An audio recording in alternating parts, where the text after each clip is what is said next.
সরকার এখন পর্যন্ত জ্বালানি তেলের মূল্য বৃদ্ধি করেনি, তাই অতিরিক্ত লাভের আশায় জ্বালানি তেলের অবৈধ মজুত করবেন না।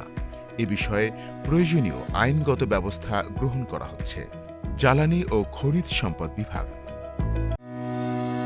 সরকার চাহিদা অনুযায়ী জ্বালানি তেলের নিরবচ্ছিন্ন সরবরাহ নিশ্চিতকরণে আন্তর্জাতিক বাজার হতে প্রয়োজনীয় জ্বালানি তেল ক্রয় করছে। তাই জ্বালানি তেলের সরবরাহ ঘাটতির কোনো সম্ভাবনা নেই।